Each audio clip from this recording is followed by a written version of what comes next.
Bonsoir, je suis extrêmement heureux de pouvoir revenir ici. C'était il y a quelques années, je crois me souvenir, pour mon retour du voyage vers le Soleil Noir, si ma mémoire est bonne, que j'avais eu le plaisir de venir donner une conférence ici même.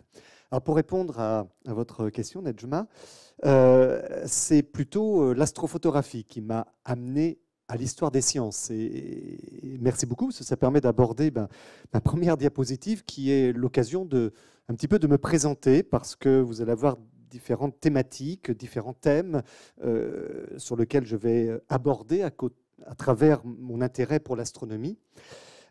J'ai 4 centres d'intérêt ou 4 manières différentes, on va dire, d'aborder cette astronomie. L'image du milieu en haut, c'est l'astrophotographie, c'est-à-dire que je suis photographe en astronomie avec une démarche, vous allez voir, un petit peu particulière, qui était un petit peu peut-être novatrice dans les années 1980, qui ne l'est absolument plus du tout au jour d'aujourd'hui, qui était d'essayer de faire une sorte d'astrophotographie entre science et art, du paysage astronomique, comme je vais vous l'évoquer.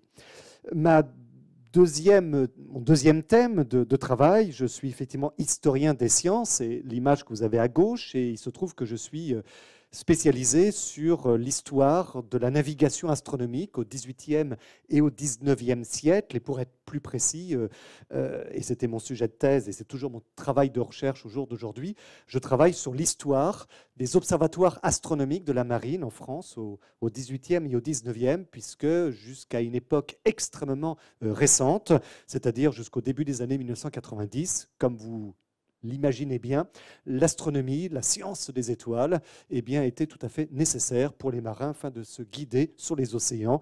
Et par un retour de l'histoire tout à fait étonnant, du fait du cyberterrorisme, cette question de la navigation astronomique revient d'ailleurs en force actuellement. Toujours est-il que vous allez voir qu'il y a des liens très très forts entre mon travail d'historien des sciences et mon travail d'astrophotographe. Un marin sur l'océan ne savait pas où il était. Et c'était grâce à ses calculs et grâce à l'observation des astres, grâce à la hauteur des astres en particulier, qu'il pouvait faire son point et déterminer sa latitude et sa longitude.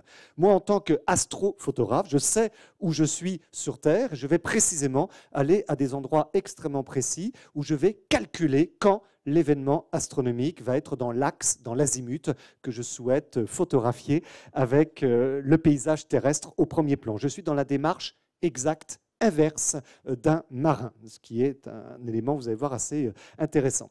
Mon troisième thème, c'est l'image de droite, c'est Jules Verne. Il se trouve qu'il y a cette circonstance que je suis né à Nantes, pour paraphraser Jules Verne, et que Jules Verne, je l'ai découvert à l'âge de 12 ans. Ça a été pour moi une source d'inspiration extraordinaire, et le hasard merveilleux de la vie, le hasard des travaux en histoire des sciences, et là c'est l'histoire des sciences qui m'a amené à travailler très sérieusement sur Jules Verne, m'a donné l'opportunité de pouvoir notamment travailler aux éditions Actes Sud pour rééditer Jules Verne, de réaliser un certain nombre de films documentaires autour de Jules Verne. Et mon dernier livre que vous voyez précisément sur la droite, qui est sorti il y a 2 mois à peu près à peine, est une BD, une bande dessinée dont je suis le scénariste, précisément sur la vie de Jules Verne. Alors bien évidemment, tout cela s'entremêle, puisque Jules Verne est le fameux auteur des Voyages extraordinaires. 8 romans sur 10 sont des romans maritimes. La question de la navigation astronomique, du sextant, du chronomètre de marine, de la carte de marine, du point astronomique sont naturellement omniprésents dans l'œuvre de Jules Verne. Pensons par exemple au fameux Capitaine Nemo. On a cette gravure extrêmement célèbre où on voit le commandant du sous-marin Nautilus qui est sur la passerelle du sous-marin et qui est avec son sextant en train de faire une mesure de hauteur d'astre. Et précisément, Jules Verne, non seulement est entremêlé avec mon travail d'historien des sciences, mais il est entremêlé, vous allez voir aussi, avec mon travail d'astrophotographe, car il a été une source d'inspiration merveilleuse pour mes aventures astrophotographiques. Et puis enfin, 4e thématique professionnelle, je suis médiateur, on va dire, en culture scientifique.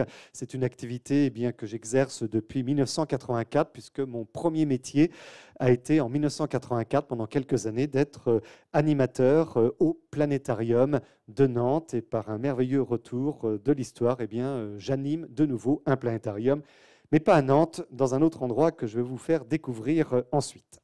Alors comment j'ai été amené à à l'astronomie? Est-ce que c'est l'histoire des sciences qui m'a amené à l'astronomie ou l'astronomie qui m'a amené à l'histoire des sciences? Instinctivement, je répondrais que c'est l'astronomie qui m'a amené à l'histoire des sciences, mais finalement, à bien y réfléchir, il y a peut-être un petit peu des deux. Et je vais vous confier un souvenir que j'ai, qui a été très très fort pour moi. C'est cette photographie qui était, tout au moins celle-ci ou une comparable, une photographie de l'Observatoire du Pic du Midi, bien connu, qui a été un lieu et qui est toujours un lieu emblématique de la pratique de l'astronomie, mais qui dans les années 80 était encore un des lieux les plus prestigieux probablement de l'astronomie française. Et il se trouve qu'à l'âge de 12 ans, j'avais découvert l'astronomie grâce à une conférence de notre ami Hubert Reeves. Et ça a été une véritable passion d'amour avec l'astronomie, qui a été catastrophique pour mes études, puisque je passais mon temps à rêver d'étoiles et de la Lune. Et notamment, on avait la possibilité parfois à l'école de prendre le dictionnaire Larousse, et pour des travaux d'écriture, de français, de composition écrite, peut-être, je ne me souviens plus. Et mon grand plaisir était d'ouvrir ce dictionnaire Larousse, que j'ai parfaitement en mémoire encore, à la lettre A, A-S-T-R-O, astronomie. Et il se trouve que dans le dictionnaire Larousse, à la page astronomie, eh bien, il y avait toute une planche de photographie. Et sur cette planche de photographie, il y avait une photo de la galaxie d'Andromède, une image de Saturne, une autre de Jupiter, et surtout, en grand, il y avait cette image, ou une image comparable, de l'Observatoire du Pic du Midi. Et j'ai passé, je pense, des heures à rêver devant cette photographie. Et je me rêvais gamin à être dans la coupole, dont j'apprendrai plus tard que c'était la coupole Bayot, à être avec les astronomes, à déneiger, casser la glace, permettre à la coupole de tourner, de s'ouvrir, de faire de l'observation astronomique avec les astronomes. C'était pour moi un rêve, un fantasme dont j'ai eu la chance extraordinaire de pouvoir exaucer au-delà de mes espérances, puisque j'ai eu la grande chance de pouvoir monter à l'Observatoire du Pic du Midi, pratiquer de l'astronomie dès 1987 et de réaliser une dizaine de missions ou de séjours d'observation à l'Observatoire du Pic du Midi. Et je pense que ce que je suis en train de vous conter est très, très révélateur de ce que j'aime dans la pratique de l'astronomie. Et si vous rencontrez des astrophotographes, alors lorsque je dis un astrophotographe, je parle d'astrophotographe notamment amateur. Le terme d'amateur n'est pas du tout péjoratif. C'est quelqu'un qui n'est pas payé forcément pour cette activité et par passion va pratiquer de l'astrophotographie. Et au jour d'aujourd'hui, quand vous ouvrez un magazine Ciel Espace ou l'astronomie de la Société astronomique de France, ou quand vous regardez des sites internet consacrés à l'astrophotographie, vous avez des images extraordinaires, où des astrophotographes totalement indépendants, avec leurs propres instruments, leur propre matériel, réalisent des images dont on avait peine à imaginer il y a encore 15 ou 20 ans qu'on pourrait réaliser en étant totalement indépendant ce genre d'images. Et au jour d'aujourd'hui, vous avez un certain nombre d'astrophotographes qui, grâce à la magie de la technique, d'Internet, du numérique, vont avoir un instrument qui va être installé dans le désert d'Atacama, par exemple, au Chili, là où le ciel est le plus pur, et à distance, depuis leur salon, leur bureau bien chauffé en France, vont piloter cet instrument à distance et vont pouvoir obtenir des images. L'instrument est totalement automatisé, vont pouvoir ensuite faire le traitement d'images de chez eux directement et obtenir des images absolument sublimes. Je suis extrêmement admiratif de cette pratique de l'astrophotographie et le résultat est incontestable, mais ce n'est pas ma pratique à moi. Et moi, ce que j'aime, c'est d'être dans la coupole, c'est d'avoir froid, c'est de passer des nuits entières derrière le télescope ou à côté du télescope, c'est de vivre véritablement l'émotion de l'observation astronomique, exactement comme on va avoir le plaisir de faire une randonnée, qu'il va y avoir le plaisir de faire de l'escalade, qu'on va avoir le plaisir d'être voileux et de pratiquer la voile et de faire corps avec son bateau. C'est une pratique pour moi sensuelle, l'astronomie. Et en cela, la littérature, par exemple, la poésie, les romans de certains auteurs ont été une manière pour moi de m'ouvrir à une certaine forme de beauté, à une certaine forme de sensation. Et un des auteurs qui ont joué un rôle incontestablement énorme pour moi, c'est Jean Giono. Et Jean Giono, pour paraphraser le fameux philosophe des sciences Michel Serres, Jean Giono m'a augmenté. Michel Serres disait qu'on ne devrait lire que des livres qui vous augmentent. Eh bien, Giono m'a augmenté. La lecture de Jean Giono, après avoir lu son œuvre, je n'ai plus jamais revécu une nuit astronomique pareille. Jean Giono était fasciné par l'astronomie. Il a même eu, si je ne dis pas de bêtises, sa carte de la Société astronomique de France.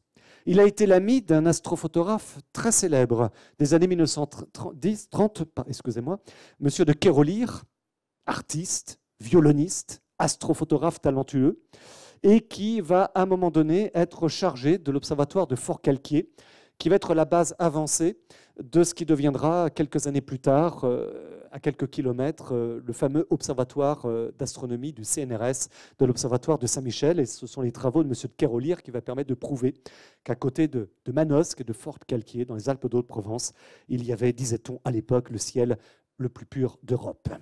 Eh bien, la combinaison de ces deux personnages, Jean Giono, l'artiste, l'écrivain, le poète, et puis M. de Kérolire, l'astrophotographe, va être à l'origine d'un livre fabuleux qui s'appelle « Le poids du ciel », une sorte de roman cosmogonique finalement, ou cosmologique, plutôt cosmogonique sur le ciel. Et ma pratique de l'astrophotographie a joué un rôle très très important. On n'avait peut-être pas trop fait de test lumière. Est-ce qu'il y a possibilité de baisser un tout petit peu la lumière éventuellement pour mieux voir sur l'écran? Je ne sais pas si c'est possible. Peut-être que ça perturbe tout. Si ça perturbe, surtout ne faites rien. Ça, c'est une image, c'est un autoportrait. Je suis resté comme ça sans bouger pendant 25 minutes.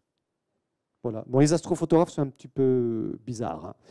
Quelque peu malades, comme vous allez le constater. Et je suis à côté d'un menhir. J'aime beaucoup les menhirs.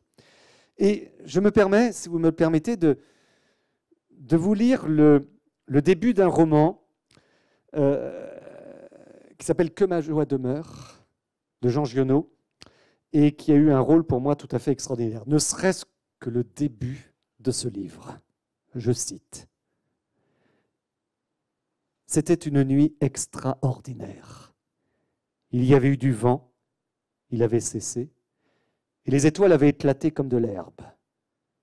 Elles étaient en touffe, avec des racines d'or, épanouies, enfoncées dans les ténèbres, et qui soulevaient des mottes luisantes de nuit.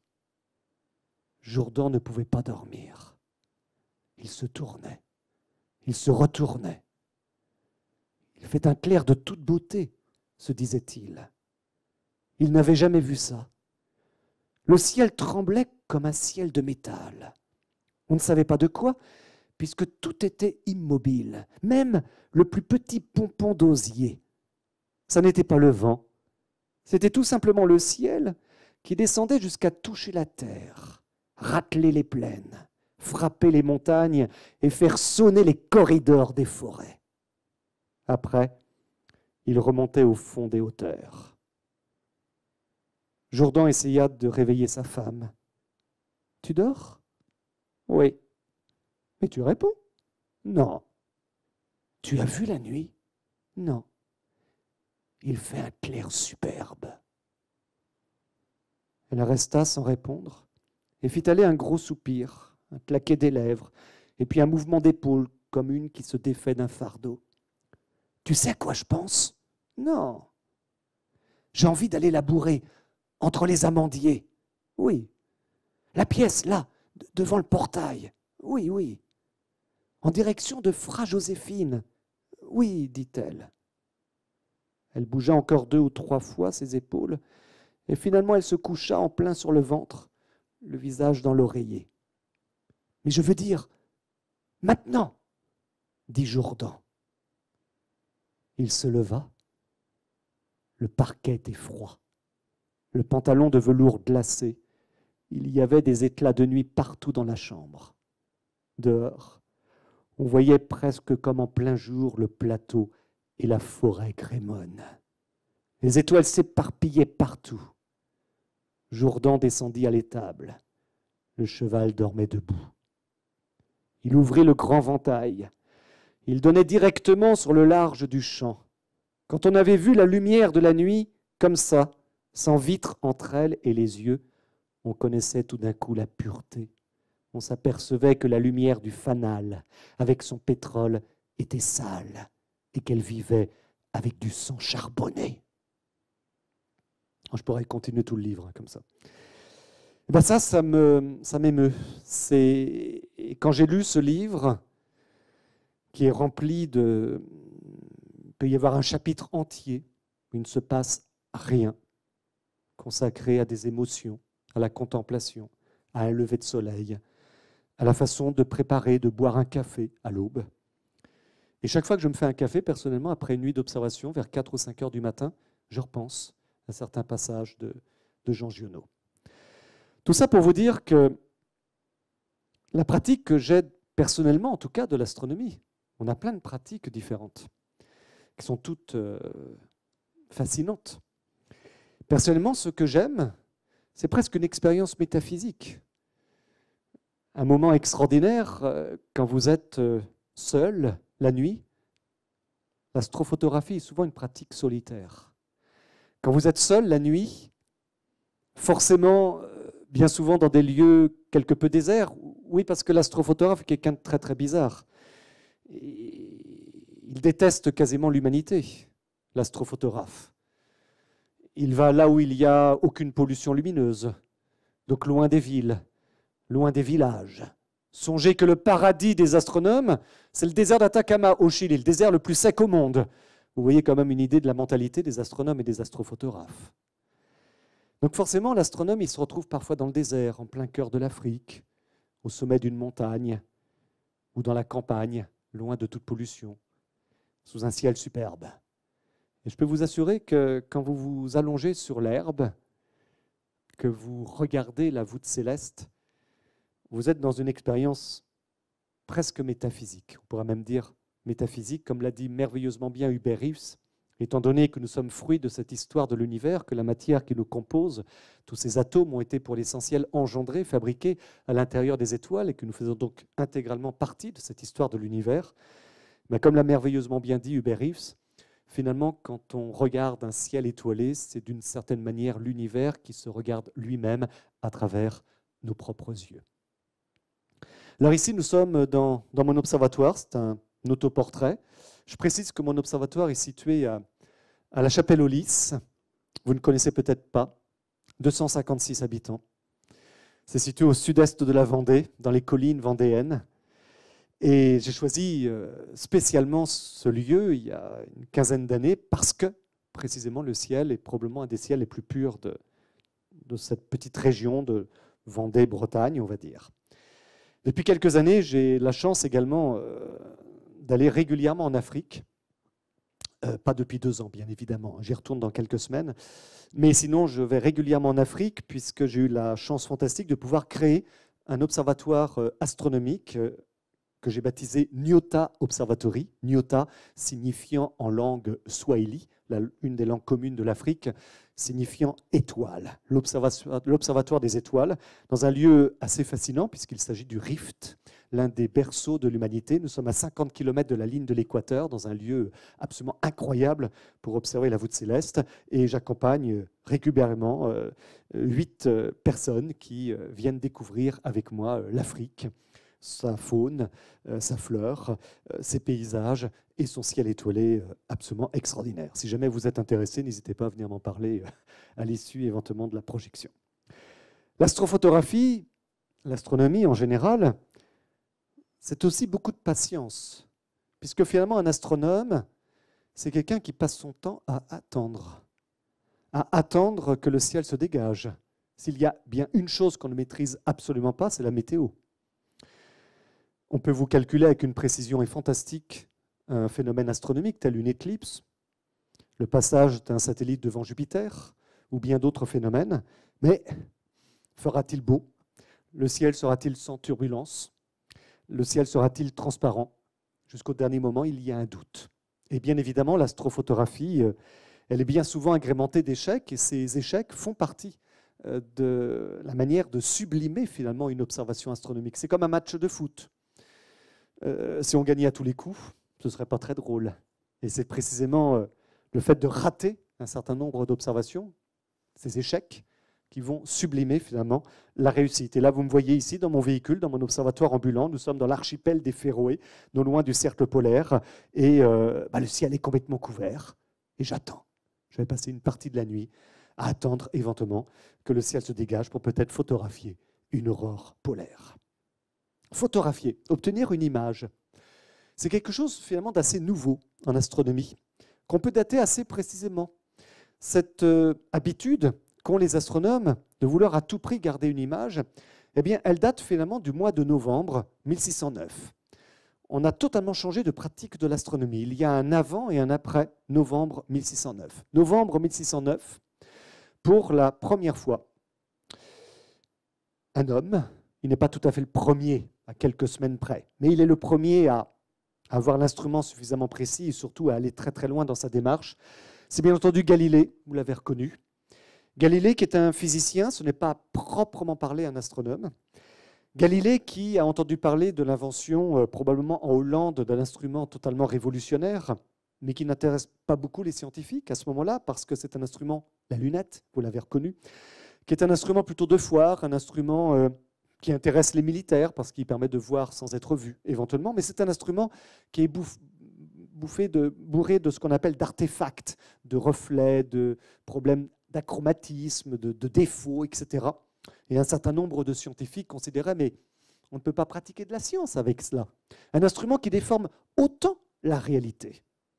Mais Galilée, lui, va aller beaucoup plus loin. Il va construire probablement, notamment avec sa troisième lunette qu'il construit en novembre 1609, peut-être la lunette la plus puissante au monde à cette époque-là. Une lunette qui va grossir à peu près environ une trentaine de fois. Et il va la pointer, évidemment, vers l'astre le plus lumineux dans le ciel, le premier astre, forcément, vers lequel on a envie de pointer un tel instrument, c'est la Lune. Si Galilée existait au jour d'aujourd'hui, il prendrait bien évidemment son smartphone, il collerait l'optique de son smartphone à l'oculaire de sa lunette, il ferait des photos et il balancerait tout ça sur les réseaux sociaux. Alors, il n'a pas de smartphone, mais il a l'équivalent, c'est aussi bien. Il a un carnet de dessin, il pratique parfaitement bien le dessin, et il va reproduire le plus fidèlement possible ce qu'il observe à sa lunette. C'est un réflexe qu'a immédiatement Galilée et qui caractérise bien la pratique de l'astronomie d'aujourd'hui, effectivement. Garder un souvenir, garder une trace, garder une image de ce que l'on est en train d'observer. Et là, vous voyez ici une des planches de dessin de Galilée, que je trouve absolument fascinante. C'est un choc à l'époque. Imaginez bien que Galilée, en quelques semaines, va peut-être faire plus de découvertes que 2000 ans d'observations astronomiques. C'est contestable, ce que je dis, bien évidemment. Mais la vision qu'il nous offre du monde en quelques semaines nous offre un changement total de paradigme, de façon d'aborder le cosmos.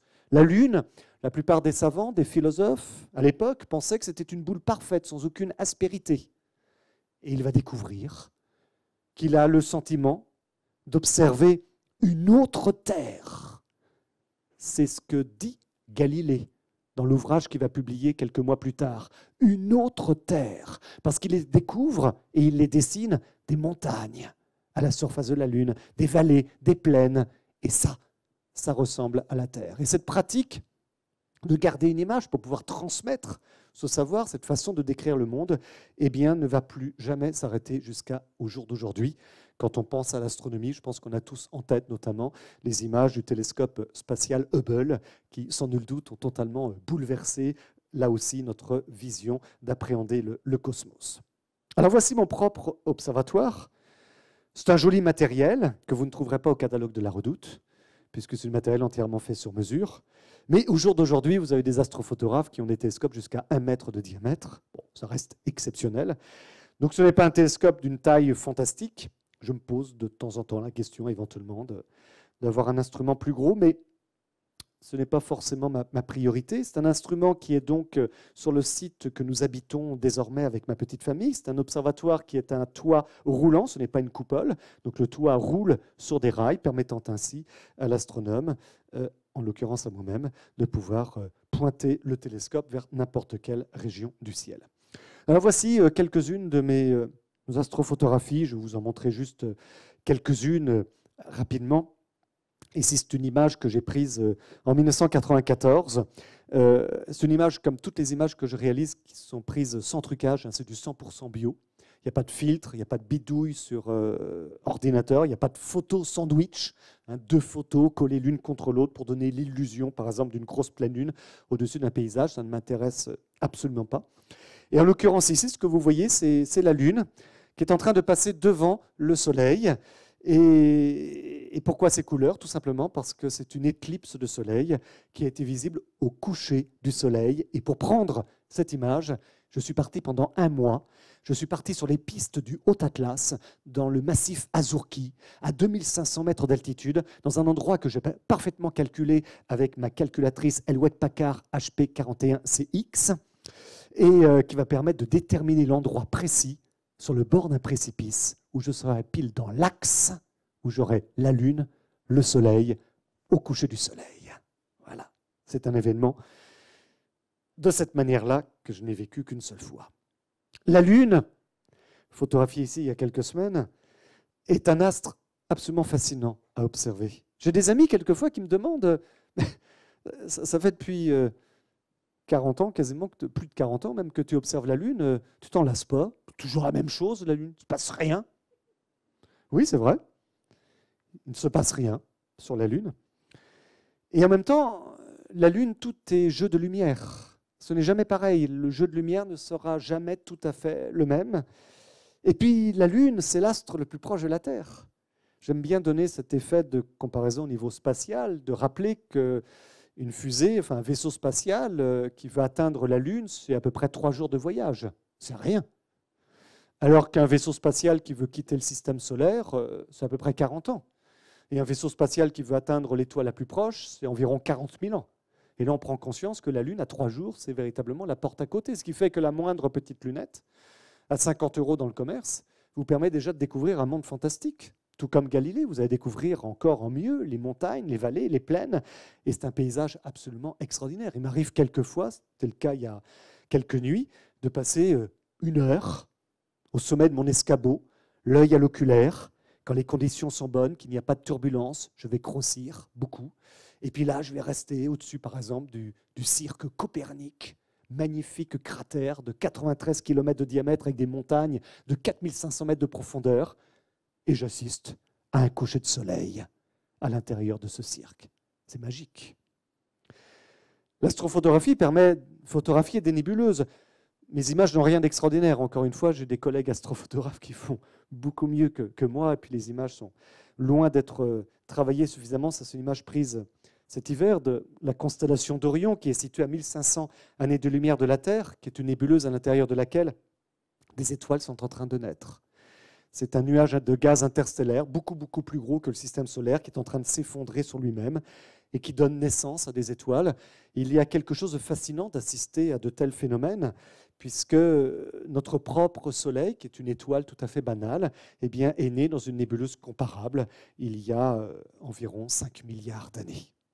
La galaxie d'Andromède, toujours photographiée depuis mon observatoire, qui est la plus proche grande galaxie de la nôtre, puisque la galaxie d'Andromède est située à 2,5 millions d'années de lumière de la Terre, ce qui est une paille, ça ne fait pas grand-chose. Malgré tout, la lumière a mis 2,5 millions d'années pour nous parvenir. Donc vous voyez cette image nous montrant cette galaxie telle qu'elle était il y a 2,5 millions d'années. Et dans cette galaxie, eh bien, vous avez 400 milliards d'étoiles, 400 milliards de soleils, 400 milliards de mondes, 400 milliards de systèmes planétaires potentiels. Cette galaxie est visible à l'œil nu sous la forme d'une toute petite tache floue. On a l'impression que c'est un bout de Voie lactée qui s'est détaché. Et il y a quelque chose de fascinant de se dire que si on était, ou s'il y a des êtres vivants et intelligents à l'intérieur de cette galaxie d'Andromède, et qu'ils regardent depuis leur planète à l'œil nu, depuis Andromède, dans la direction du ciel où se trouve notre propre Voie lactée, eh bien, ils aperçoivent la Voie lactée à l'œil nu, s'ils ont la même capacité visuelle, je ne fais que bien entendu de la science-fiction ici, eh bien ils verraient notre Voie lactée sous la forme d'une toute petite tache floue, à peine perceptible dans leur ciel extraterrestre.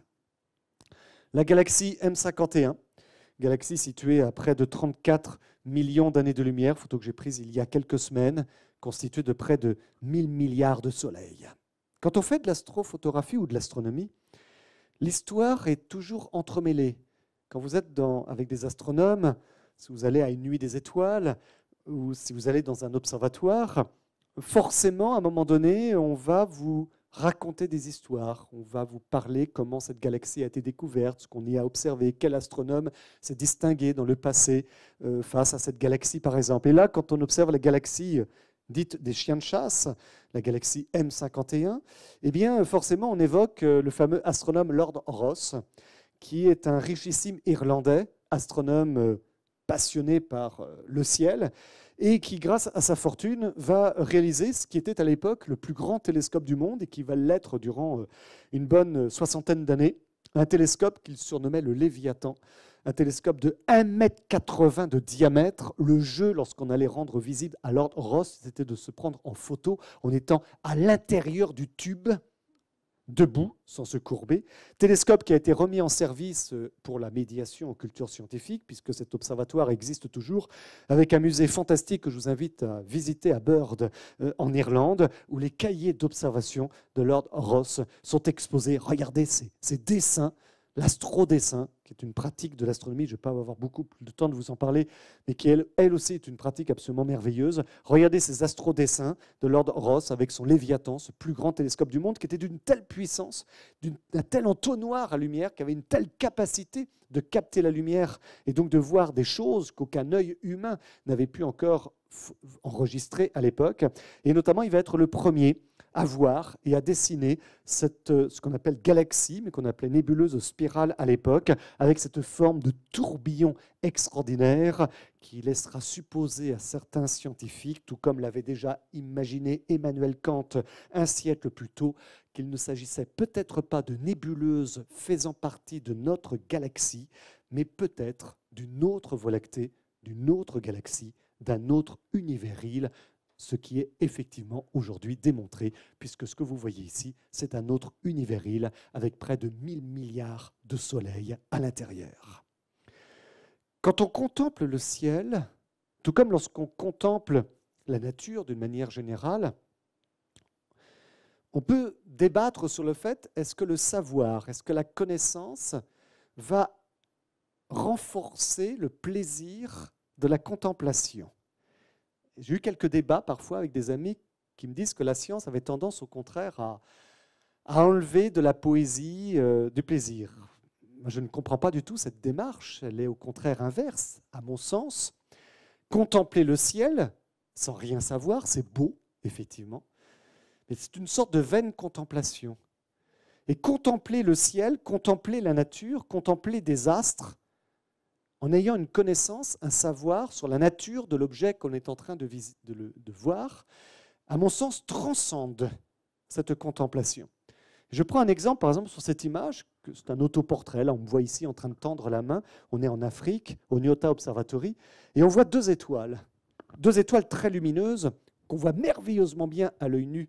Quand on est dans l'hémisphère austral, on a l'impression de voir deux phares de voitures qui brillent dans le ciel, mais un petit peu déréglés, puisque l'étoile de droite est bleuâtre, tandis que l'étoile de gauche est jaunâtre. L'étoile de droite, qui est bleue, la très lumineuse bleue, est une étoile qui s'appelle Hadar, qui est une étoile située à 550 années de lumière de la Terre. En kilomètres, il faudrait multiplier 550 par 10 000 milliards de kilomètres pour avoir la distance en kilomètres de cette étoile. C'est déjà une distance fantastique. Cette étoile que vous voyez sur la droite, cette étoile bleue, vous la voyez telle qu'elle était il y a 5 siècles et demi. Mais l'étoile qui est à gauche, jaunâtre, vous la connaissez tous de nom. On en a tous entendu parler. Des artistes en ont fait des couvertures d'albums. Elle est dans un certain nombre de films de science-fiction. Cette étoile qui est à gauche, jaunâtre, c'est Alpha Centauri, Alpha du Centaure. C'est l'étoile à l'œil nu, visible à l'œil nu, qui est la plus proche de la Terre, visible à l'œil nu. C'est une étoile située à 4,7 années de lumière de la Terre, et c'est une étoile en réalité qui est triple.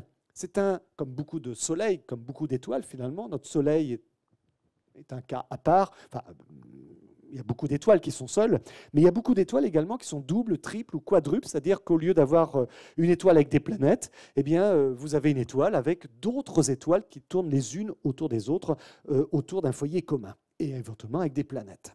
Eh bien, Alpha du Centaure est un système triple qui a d'ailleurs servi de décor au fameux film Avatar. Bon, il y a eu un jour, pendant une conférence, quelqu'un qui m'a dit « Non, c'est pas vrai, ça a été tourné là-bas ?» Là, je me suis dit, il faut quand même que je fasse gaffe quand même aux blagues que je raconte. Non, ça n'a pas été tourné là-bas, hein, Avatar. Hein, vous imaginez bien, il faut 40 000 ans de voyage au jour d'aujourd'hui pour y aller. Mais quand dans le film Avatar, vous voyez à un moment donné 3 soleils pendant un lever de soleil, vous dites le réalisateur Cameron, il a dû fumer des choses que la morale réprouve. Eh bien non, c'est vrai. Effectivement, dans Alpha du Centaure, eh bien vous avez 3 soleils, effectivement. Et l'un de ces 3 soleils, eh bien, est une étoile qui n'est pas visible à l'œil nu, qui est l'étoile la plus célèbre, probablement. Elle est dans tous les livres d'astronomie. On ne peut pas ouvrir un livre d'astronomie sans entendre parler de cette étoile. C'est Proxima du Centaure. Or, cette étoile Proxima du Centaure, qui est donc l'étoile la plus proche de la Terre, c'est l'étoile vers laquelle, forcément, le jour où on enverra une mission spatiale interstellaire, on va commencer par Proxima du Centaure, on ne va pas s'embêter quand même. Ce sera forcément le premier soleil qu'on va aller visiter. Il n'est situé qu'à 43 000 milliards de kilomètres, ça ne fait que 4,3 années de lumière. Eh bien, paradoxalement, comme j'imagine la plupart des astronomes, je n'avais jamais vu, jamais observé, jamais photographié Proxima du Centaure. Vous allez me dire, manque de curiosité? Non. Tout d'abord, elle n'est pas visible en France. Il faut aller à l'équateur ou dans l'hémisphère austral. Et puis ensuite, pour arriver à la voir, ce n'est pas évident. Alors je vais vous aider, j'ai mis une petite flèche. Vous ne la voyez pas très bien encore? On va zoomer. La voici. C'est la toute petite étoile rouge qui est au bout de la flèche. Je vous assure, hein, c'est bien elle, hein, je ne vous trompe absolument pas. Eh bien, cette étoile-là, ce tout petit point que j'ai vu visuellement, je peux vous promettre, j'étais avec un collègue astronome, on a mis 1 heure à être certain que c'était bien elle, avec les atlas photographiques, etc. Eh bien, vous avez une émotion, vous ressentez une émotion extrêmement forte. Elle a un statut qui n'a rien à voir avec toutes les autres étoiles que vous voyez autour, qui pourtant semble être comparable à cette étoile. Donc, à mon sens, le savoir, la connaissance, va transcender la contemplation, l'émotion, la sensation que l'on vit lorsqu'on est en train d'observer le ciel. Je vous ai dit tout à l'heure en me présentant que ma démarche astrophotographique a été à un moment donné peut-être quelque peu novatrice, tout au moins dans les années 80, ce qui n'était plus du tout le cas au jour d'aujourd'hui. Parce que ma démarche, très très vite, et elle est liée à tout ce que je viens de vous présenter, à ma façon, à mon émotion que je ressens quand je fais de l'astronomie, m'a amené à faire un certain travail photographique. Vous voyez ici la comète Hale-Bopp, qui a été une des plus belles comètes de ces 50 dernières années, que j'ai photographiée en 1997, qui est une comète qui a été absolument magnifique, donc une image télescopique, qui n'a rien d'extraordinaire. Mais ma démarche va être d'essayer de photographier cette comète en l'incluant sans trucage, 100% bio, dans le cadre d'un paysage terrestre. Alors attention, on est en 1997. Nous sommes donc avec des appareils photo argentiques. Ce n'est pas du numérique, bien évidemment. Au jour d'aujourd'hui, vous voyez régulièrement, et peut-être avez-vous des images de paysages astronomiques en fond d'écran sur votre ordinateur, ou votre smartphone ou votre tablette. Grâce au développement du numérique, le talent des photographes et des astrophotographes s'exprime d'une manière absolument extraordinaire. On a des images fantastiques qui nous montrent effectivement des paysages terrestres avec une voie lactée absolument sublime. Mais dans les années 80-90, ce n'était pas évident à réaliser ce genre d'images. Et vous voyez ici cette comète qui est en train de passer au-dessus d'un menhir sur le mont Lozère. Oui, j'aime beaucoup les menhirs. Mais là aussi, il n'y a pas de trucage. Donc ça veut dire que pour réaliser cette image, il a fallu que je repère ce menhir, que je détermine ce qu'on appelle son azimut, c'est-à-dire à quel angle il se trouve par rapport au choix esthétique de cadrage que je veux réaliser, dans quel angle il se trouve par rapport au nord. Il a fallu que je calcule la trajectoire de cette comète. Il a fallu que je détermine le crépuscule. Vous voyez que vous avez un peu de lumière qui vient de l'horizon. On est dans ce qu'on appelle le crépuscule nautique, qui est un moment où le soleil est à environ 12 degrés en dessous de l'horizon, qui est un moment où il fait suffisamment nuit pour que les étoiles premières de grandeur apparaissent dans le ciel, mais il fait encore suffisamment jour pour que la ligne d'horizon soit visible. On l'appelle crépuscule nautique parce que précisément c'était le moment où les marins, les officiers de marine, sur le pont, la passerelle de leur navire, pouvaient faire un point astronomique entre une étoile et la ligne d'horizon. Lorsqu'il faisait la nuit astronomique, ce n'était plus possible. Eh bien, c'est précisément ce moment dont je vais me choisir parce que cette lumière encore présente va me permettre de faire un contre-jour entre le personnage et le menhir en l'occurrence. Bref, cette image est en réalité une image qui est calculée. C'est un rendez-vous astronomique que je me suis fixé et imposé entre la comète, le menhir et moi-même. Si j'avais raté cette photo, il aurait fallu que j'attende très exactement 2380 ans pour retrouver les mêmes conditions astronomiques. Et nous faisons, nous, astronomes, le seul métier au monde où finalement notre agenda est rempli jusqu'à notre mort, voire même au-delà. Par exemple, la dernière date que j'ai sur mon agenda, auquel je pense de temps en temps, c'est le 4 juin 2160. La médecine fait des progrès. C'est la prochaine éclipse totale de soleil visible dans mon village de la Chapelle-Lys, en Sud-Vendée. 4 juin 2160. Merveilleux, hein? Alors, la technique du planétarium permet par procuration de programmer le planétarium, ce que je fais de temps en temps pour le plaisir ou pour certaines séances, et de vivre par procuration cette éclipse. Alors ce travail, cette démarche de paysage astronomique, elle a véritablement démarré par un coup de chance extraordinaire avec cette photographie que j'ai réalisée en 1986. J'avais 19 ans. J'étais à ce moment-là en mission au télescope de 1 mètre du pic du Midi. Je travaillais sur un mirage gravitationnel qui s'appelle PG 1115 plus 0,80. J'adore ces plaques d'immatriculation astronomique qui sont de véritables poésies à la Prévert, je trouve. Et en mars 1986, c'est également l'époque où il y avait le passage de la plus célèbre des comètes, qui s'appelle la comète de Halley.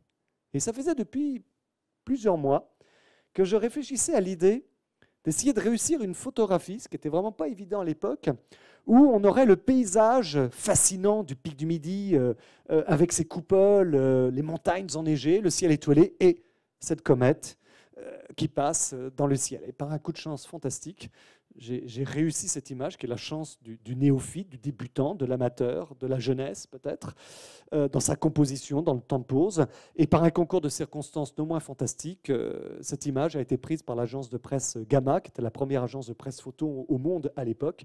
Et cette image a été publiée dans le monde entier, dans 40 pays, puisqu'elle a été publiée notamment dans un numéro spécial de Life aux USA. Quand vous recevez un coup de téléphone à 19 ans d'un journaliste de Life pour avoir quelques petites précisions pour la légende de cette photographie, je peux vous dire que ça fait quand même très très drôle. Pour quelqu'un qui n'est pas du tout habitué à la photographie, il est courant que j'ai des personnes qui me disent « Waouh, mais c'est incroyable, il y a eu une pluie d'étoiles filantes, de météores, de météorites cette nuit-là, c'est complètement dingue !» Pas du tout. Pour faire cette photo, on est dans la nuit, il y a une toute petite lueur d'aube qui commence à apparaître, mais on est vraiment dans la nuit. Et hors de question de mettre un flash, bien évidemment. Donc mon appareil photo est sur un pied, avec un objectif tout à fait normal, un 50 mm, et je vais ouvrir l'appareil photo pendant 9 minutes.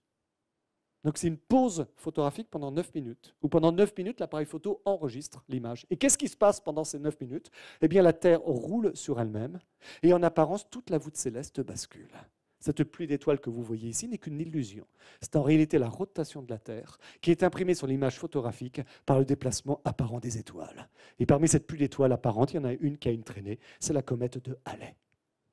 Alors on a eu la chance, l'année dernière, au mois de juillet, vous vous en souvenez peut-être, d'avoir une magnifique comète, la plus belle comète dans l'hémisphère nord depuis Hale-Bopp, indiscutablement, c'est la comète Neowise.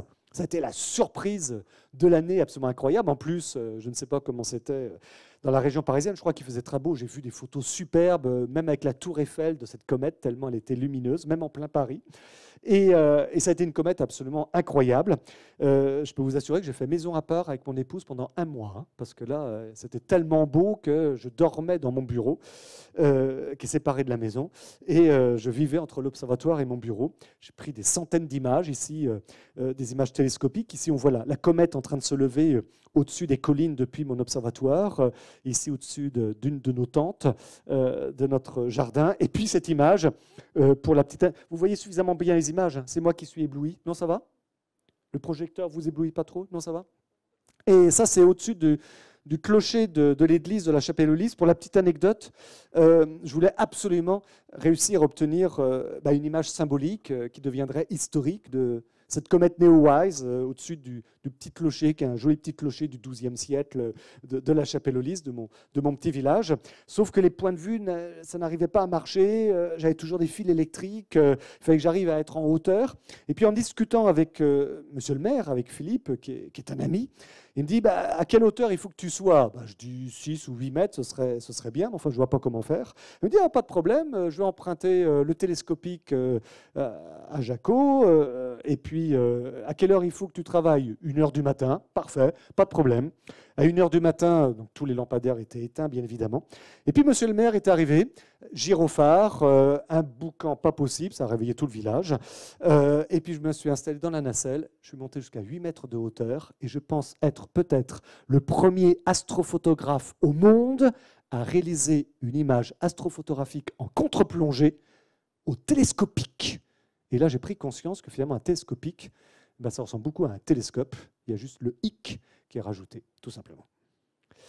Ici, un lever de lune sur le mont Saint-Michel. Voilà, je vous passe juste quelques images rapidement. Voilà ici un petit lever de lune au-dessus d'un petit village dans les Alpes d'Haute-Provence.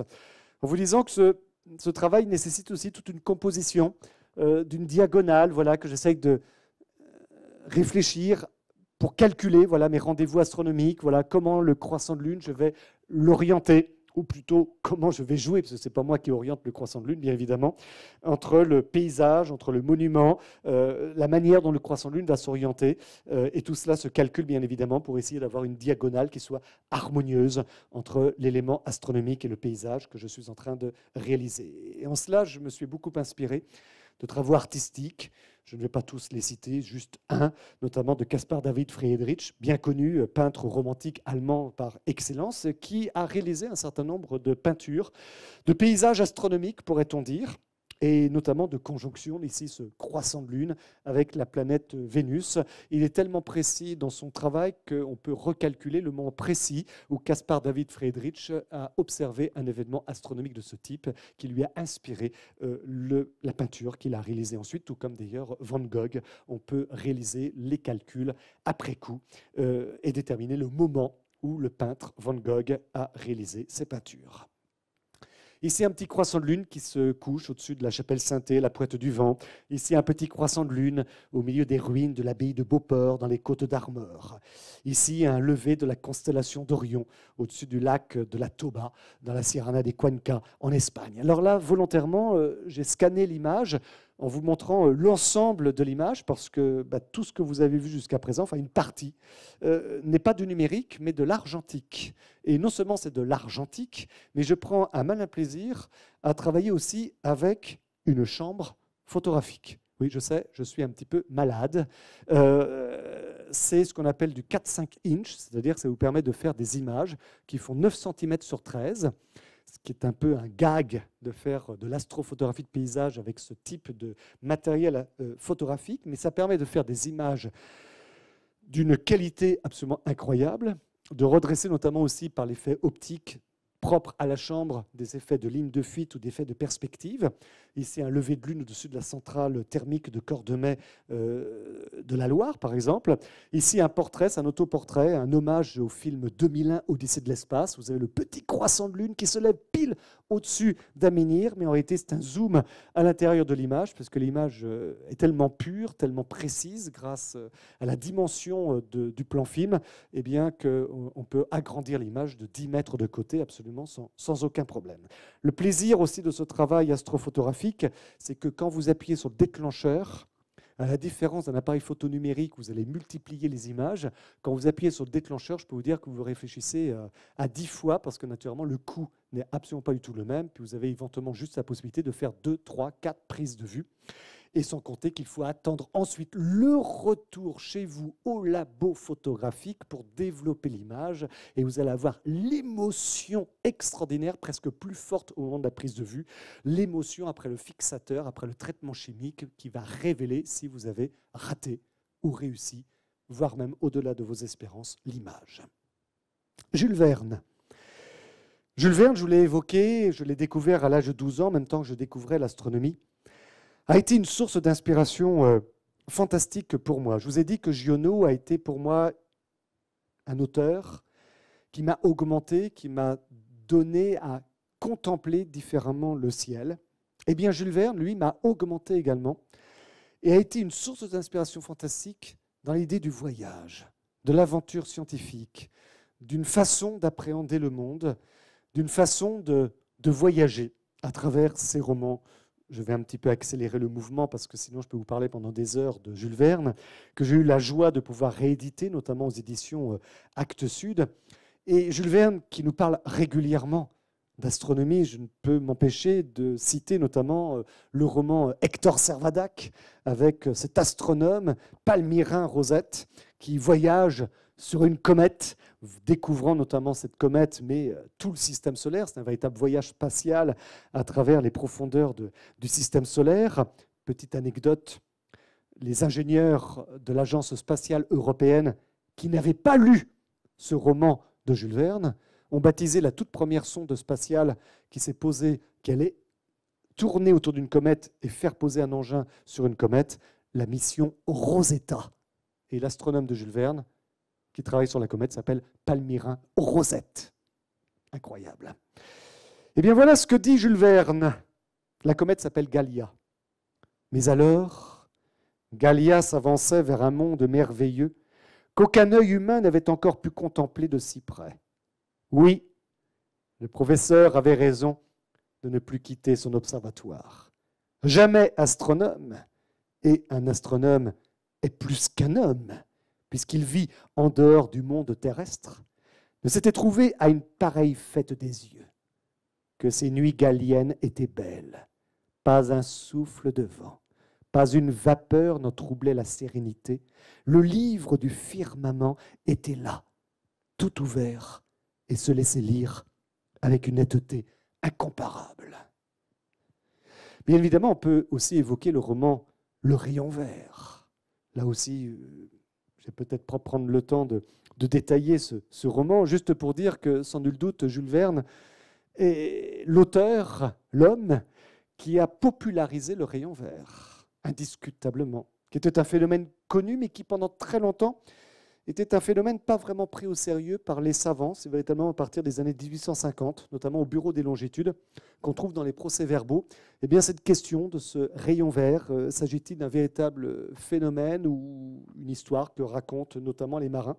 C'est un véritable phénomène d'optique dont Jules Verne a popularisé d'une manière extraordinaire ce phénomène et que j'ai eu la chance de pouvoir observer une quarantaine de fois ici, photographié sur l'Atlantique Nord, au large de l'archipel des Féroé. Jules Verne a donc été pour moi une source d'inspiration, notamment pour plusieurs de mes voyages.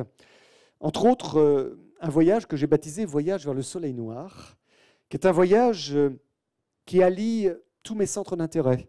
L'astrophotographie. Le but de ce voyage est d'aller observer une éclipse, le 1er août 2008, à Novosibirsk, en plein cœur de la Sibérie. L'univers de Jules Verne, parce que je vais faire un voyage à la Jules Verne. L'idée va être de partir de Nantes, ma ville natale et ville natale de Jules Verne, et de faire tout le voyage en train, 7000 km de train, un quart de la circonférence de la Terre, tout cela pour aller observer en plein cœur de la Sibérie, à Novosibirsk, 2 minutes et 18 secondes d'éclipse totale de soleil.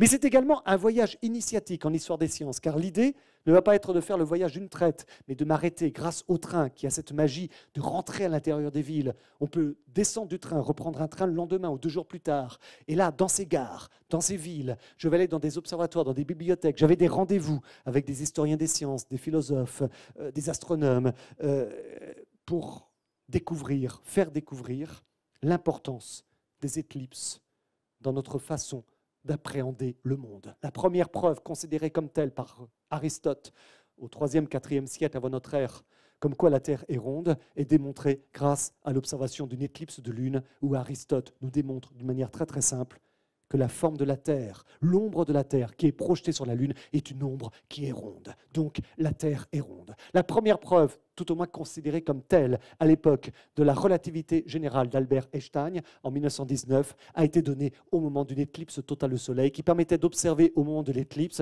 des étoiles situées juste à côté du Soleil et dont on va pouvoir démontrer, comme l'avait affirmé et prédit Albert Einstein, qu'elles étaient à une place différente grâce à l'effet d'un mirage gravitationnel produit par le Soleil. Eh bien, c'est le but de ce voyage qui va me permettre de rencontrer un certain nombre de personnages, dont Audouin Dollfus, personnage fantastique, décédé au jour d'aujourd'hui, qui a eu la gentillesse de m'accueillir chez lui dans mon voyage, tel Phileas Fogg, qui était plus que chronométré, et Audouin Dollfus, qui a été un des grands astrophysiciens du XXe siècle, qui, pour la petite anecdote, vous le voyez ici en train de consulter mon passeport, on va dire, littéraire, qui est Michel Strogoff, que je faisais dédicacer par tous les personnages jusqu'au poinçonneur contrôleur de train qui poinçonnait mon édition Hetzel, prouver ainsi mes rencontres et mes passages.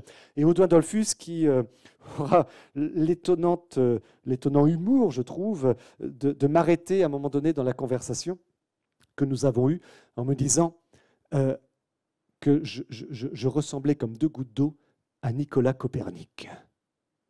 Et il me dit, mais c'est frappant. On ne vous a jamais dit ça, mais vous êtes le portrait craché de Nicolas Copernic. On ne m'avait jamais fait ce coup-là. Et Audouin Dollfus, lorsqu'il m'a accompagné à la porte, j'ai encore la chaleur d'Audouin Dollfus qui me souhaite bon voyage. Il trouvait mon aventure complètement incroyable et ça lui plaisait beaucoup. Et je le remercie, moi je me confonds en remerciement d'avoir accepté de prendre un petit peu de son temps, d'avoir accueilli chez lui pendant 1 heure. Et il me répond, mais c'est moi qui dois vous remercier. Rencontrer Nicolas Copernic de son vivant, tout de même. Ça montre l'humour quand même des grands savants. Alors ici, photographié avec ma chambre, l'observatoire de Potsdam durant ce voyage vers le Soleil Noir, qui est une tour réalisée par l'architecte Eric Mendelsohn, une des plus belles preuves de l'association de l'art et de la science, mais je n'ai pas le temps de vous l'évoquer. Prague, avec le plus beau rendez-vous astronomique de toute l'histoire peut-être, avec Tycho Brahe et Johannes Kepler, ce qui va donner naissance aux lois de Kepler quelques années plus tard. Et puis Cracovie, l'université de Cracovie, où le Collegium Maius, où Nicolas Copernic va découvrir les bases de la science astronomique. Un voyage en train fantastique qui va m'amener jusqu'à Novosibirsk, en plein cœur de la Sibérie, avec cette chance extraordinaire de pouvoir observer le soleil noir. Ce moment extraordinaire, ce plus beau spectacle probablement de la nature, avec cette image que j'ai mis 2 ans à préparer, prise à la chambre photographique, sans aucun trucage, c'est du 100% bio. C'est une image où l'appareil photo, ma chambre photo, n'a pas bougé pendant 2 heures, et toutes les 15 minutes, j'appuyais sur le déclencheur, mais toutes les images se superposaient sur la même image en réalité. C'est ce qu'on appelle une photographie en chapelet, et vous avez tout le film de l'éclipse qui est enregistré sur la même image photographique. Je pourrais détailler un petit peu plus longtemps éventuellement cette image. Autre voyage, totalement à la Jules Verne, qui est le dernier grand voyage que j'ai réalisé en 2017. C'est un voyage que j'ai baptisé Sur la route de l'ombre de la Lune, qui est un voyage inédit à ma connaissance. L'idée était d'aller observer l'éclipse totale du Soleil du 21 août 2017, peut-être l'éclipse la plus médiatique de toute l'histoire, visible depuis le continent nord-américain. Vous voyez sur cette carte la bande jaune qui part du nord-ouest des USA et qui va arriver au-dessus, à niveau de Charleston, au sud-est des USA. L'idée était d'aller observer l'éclipse au nord-ouest, au niveau de la côte pacifique, dans les montagnes rocheuses, et au moment précis où l'ombre de la Lune nous quitte, que l'éclipse se termine, tout au moins la partie totale, que le jour revient, et que l'ombre de la Lune continue sa route à travers les USA à 3000 km/h, produisant au fur et à mesure l'éclipse totale du Soleil, eh bien, je vais enclencher un gros compte à rebours que j'avais sur mon trépied d'appareil photographique, que j'avais calé sur 29 jours, 12 heures et 44 minutes. Et donc, ce compte à rebours va commencer à jouer, et c'est le pari que l'on va se donner de traverser tous les USA jusqu'à la côte atlantique en moins de 29 jours, 12 heures et 44 minutes, c'est-à-dire le temps que met la Lune pour faire un tour complet autour de la Terre et revenir en moyenne à sa même phase, en l'occurrence une nouvelle Lune. Mais attention, voyage sans jamais quitter le chemin emprunté par l'ombre de la Lune.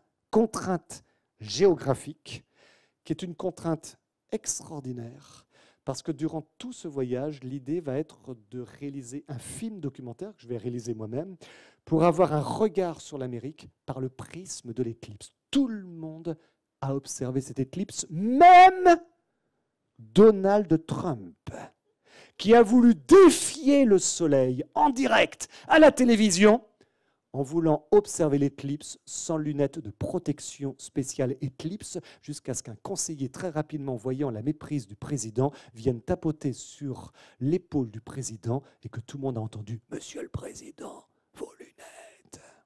Tout le monde a observé cette éclipse, des gangsters, des Indiens, des pompistes, un shérif qui nous a arrêtés pour défaut de limitation de vitesse, des barman, etc. Tous, démocrates, républicains, tous étaient fascinés par ce phénomène.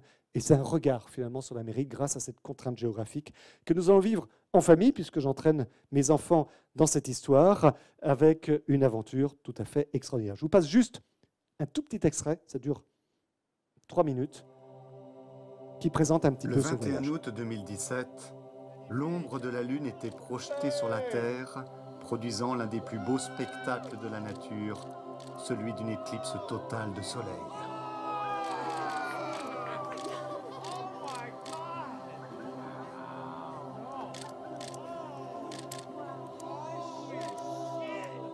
Après avoir observé cette éclipse depuis l'État de l'Oregon, aux USA, nous nous sommes engagés sur la route de l'ombre de la Lune et avons traversé en famille tout le continent américain en suivant scrupuleusement le chemin de l'éclipse.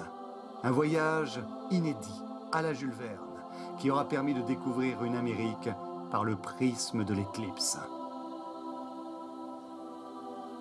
La contrainte de cette coupe géo-astronomique, dictée par les lois de la mécanique céleste, aura ainsi été un formidable élément catalysant de rencontres humaines. Ce seront 6828 km que nous aurons ainsi effectués sur cette route astronomique si éphémère.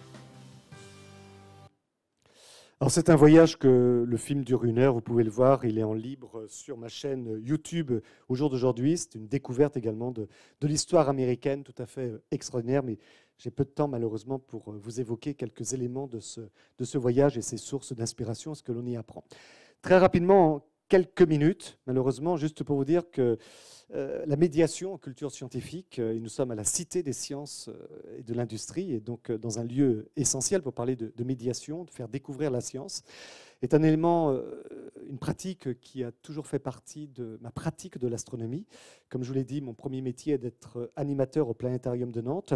Et ce petit village de la Chapelle-aux-Lys, en Sud-Vendée, que j'ai choisi grâce aux qualités de son ciel, eh bien, est devenu finalement une véritable petite cité des sciences, une petite cité des étoiles, avec son festival d'astronomie, véritable fête du village, et puis son méridien, puisque sur ma proposition, nous avons établi un méridien tout à fait officiel à la Chapelle-aux-Lys, et monsieur le maire a signé un arrêté que j'ai écrit, considérant que du fait du Brexit, les habitants de la Chapelle-aux-Lys ne pourront plus régler leurs horloges devant l'horloge du Royal Observatory de Greenwich, et qu'il est désormais arrêté qu'à la Chapelle-aux-Lys, eh bien, l'heure légale est le temps solaire moyen du méridien de la Chapelle-aux-Lys. Et l'article 3 est le plus beau à mon sens, puisqu'il est proposé désormais qu'après 134 années d'hégémonie anglo-saxonne dans ce domaine, que le méridien de la Chapelle-aux-Lys soit désormais le méridien de référence européen, voire mondial, pour la détermination de l'heure légale et des fuseaux horaires.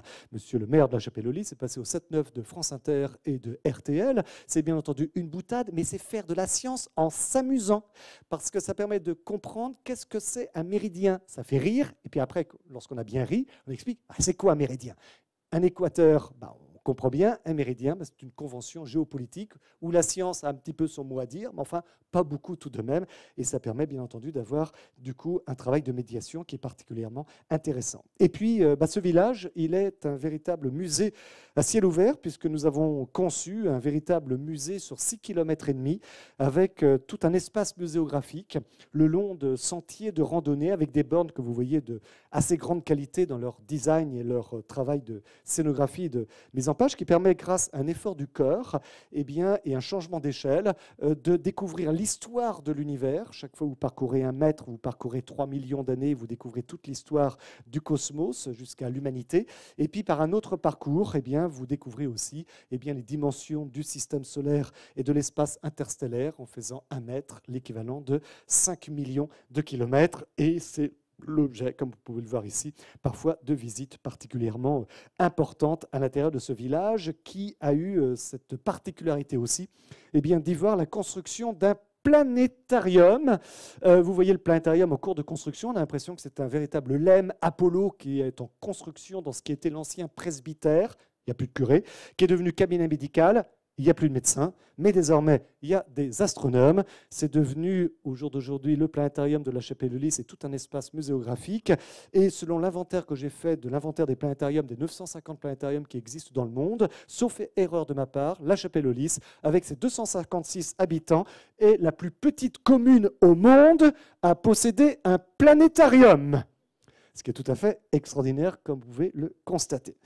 Et puis, à la demande de Nedjma, juste quelques images pour vous dire que je propose effectivement des accompagnements de découverte de l'astronomie et de l'Afrique dans le cadre de safaris astronomiques, dans un endroit où l'émotion du ciel est particulièrement exceptionnelle, parce qu'aucune pollution lumineuse, une rencontre humaine fantastique. Je peux vous assurer que lorsque un Maasai met l'œil à l'oculaire d'un télescope et observe Saturne avec ses anneaux, ça entraîne dans des discussions qui sont finalement les mêmes que lorsqu'on pratique la nuit des étoiles en France avec un débutant, un néophyte qui regarde pour la première fois Saturne dans cet instrument. Une découverte bien entendu d'un paysage et d'un monde exceptionnel, dont je prends plaisir de vous montrer quelques-unes de mes images. Voilà, c'est juste, je n'ai pas pu résister au plaisir de vous montrer où l'astronomie offre de merveilleux prétextes finalement à la découverte de notre planète Terre. Voici le matériel de cet observatoire.